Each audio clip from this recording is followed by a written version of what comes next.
Now our today's topic is going to be quadrilaterals, which is of grade 9th, and we are going to prove this theorem which says a diagonal of a parallelogram divides it into two congruent triangles. Okay, so what it says, what is the meaning of the theorem? First we need to understand that. Okay, so the meaning of the theorem is, if this is a parallelogram ABCD, okay, and there is a diagonal AC which you can see over here. So this diagonal AC is dividing this whole parallelogram into two triangles which are congruent. Okay, so we have to prove that the triangles are congruent, and let's see how we do that. So first we need to understand that what is given to us. तो जो दिया है उसी से हमको आगे जाना है, right? Quadrilateral ABCD is a parallelogram. So in short we write this. Okay, so quadrilateral ABCD is a parallelogram. Now what else is given? AC is a diagonal. Okay, what do we have to prove? Triangle ABC is congruent to triangle CDA. Triangle ABC, that means this triangle,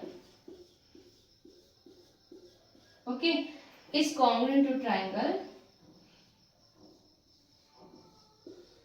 CDA. We have to prove.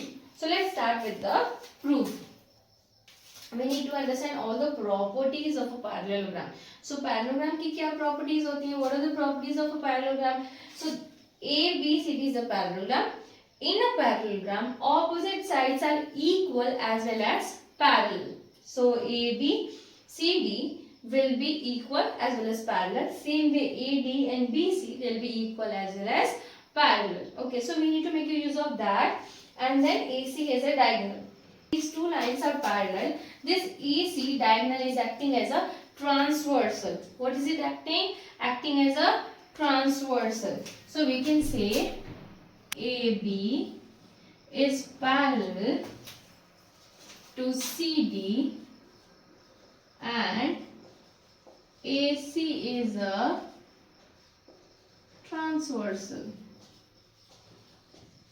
So if that happens, then we make use of alternate angles, interior angles, vertically opposite angles, and all those type of angles. Okay. So what angle which you can make use of so that we can make the two triangles congruent? So we can say that this angle, can you see this angle BAC? Okay, it's like this, right? When we talk about this, that these two lines are parallel and this is a transversal. So this angle and this angle we are talking about, right? So these two angles will be equal to one another. So angle BAC and DCA, they will be equal to one another.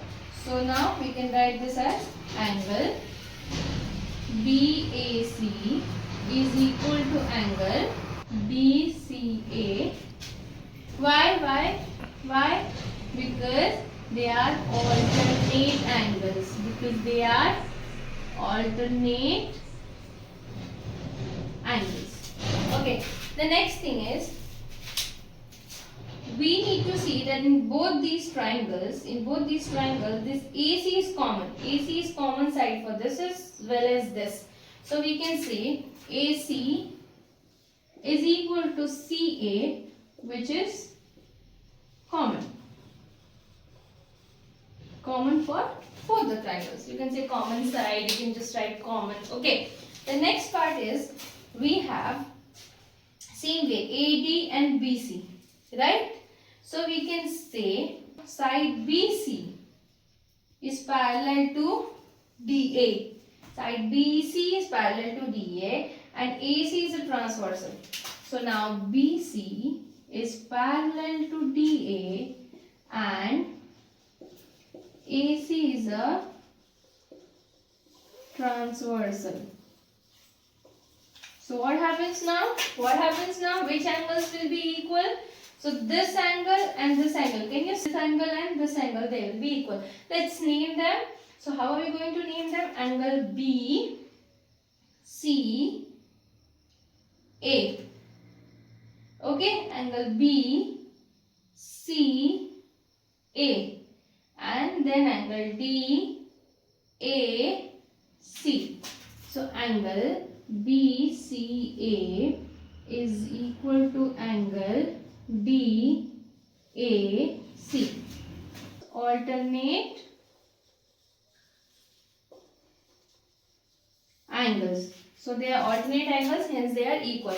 Now you can see over here that these two angles are equal, then sides, and then again angles. So therefore we can say, therefore triangle ABC is congruent to triangle CDA by which test? By ASA, angle, side, angle. So ASA test, they are congruent. And what do we had to prove? We had to prove the triangles are congruent. When triangles are congruent, and this is given, hence we can say the theorem, a diagonal of a parallelogram divides it into two congruent triangles. So what do we do now? Hence our job is done. So hence proved. Okay. So hope you all understood this. Thank you.